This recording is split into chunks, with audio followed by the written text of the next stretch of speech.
izy moa no tali régional zany no ACI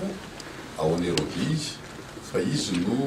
misahana ny faritra misy antsika malagasy amin'izao fotoana no ACI nanampy antsika foana zany natao tamin'ireny fotoana nampamaizina ny resaka anabakabaka reto Madagasikara tamin'le fanaovana le annexe B iny nanampy antsika nisy programme niarahana tamin'ny OACI dia androany koa dia nasehony teo ny programme manaraka zay iarahana satria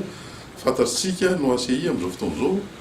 fa manana programme anankiray izay ataony hoe mba tsy ho hisy firenena ho atao anjorom-bala dia ao anatin'izay programme zay tsika malagasy dia nahazo fandaran'asa maromaro izany fandaran'asa zany dia miompana amin'ny resaka eo ny programme de formation amin'ireo technicianina malagasy zany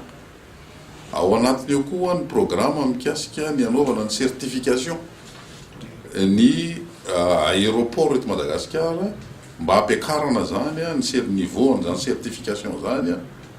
ho azo ampiasaina eo amin'ny lafiny fanatrarany Madagasikara n'ireo le tetika rehetra ampitomboana ny tany fahatongavany mpizahatany eto Madagasikara. Ao anatin'izany koa ny resaka fanampinan'ny Madagasikara amin'ny lafiny fikajiana ny tontolo iainana satria fantatsika tsara fa ny fiaramanidina reny misy émanation na CO2 matanjaka be amin'ireny lafiny ireny misy programme iarahana mikasika an'izany iarahana amin'ny OACI ihany koa ary anisan'ny zavatra lehibe anankiray amin'ny faraparany volana septambra ity motsika dia andray ny fankasitrahana zay ataon'ny OACI any Montréal fankasitrahana ny ezaka vitan'ny Madagasikara fankasitrahana ihany koa ny toerana misy an'ny Madagasikara amin'izao fotoana izao eo amin'ny lafiny fifehezana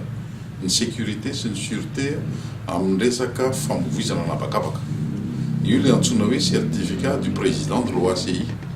firenena anankiroa sika no azo an'izay amin'ity taona tikatra zavatra fanamariana goavana be zany ary fampisehoana ny hoe mizotra amin'ny lalana tena izy amin'izao fotoana izao ny fifehezan'ny firenena malagasy ny mikasika ny famovoizana anabakabaka eto Madagasikara amin'izao fotoana izao. Any Montréal moa nanaovana zany mandritra ny fahasivy amby telopolo ny fivoriana tapon'ny OACI amin'ny fahaenina amby roapolo ny volana septambra ho avy zao. Izany rehetra zany ny zavatra ny fampiresahana teo ary dia nisy koa moa ny fanasana manokana ny ministeran'ny fitaterana sy ny famantarana ny toetrandro mba hitsidika zany ny foibe-toeran'ny direction régionale ny OACI any Nairobi ahafahana manohy ihany koa ny fitrandrana n'ireo hevitra rehetra anamafisana an'izany le fiaraha-miasa eo amin'ny OACI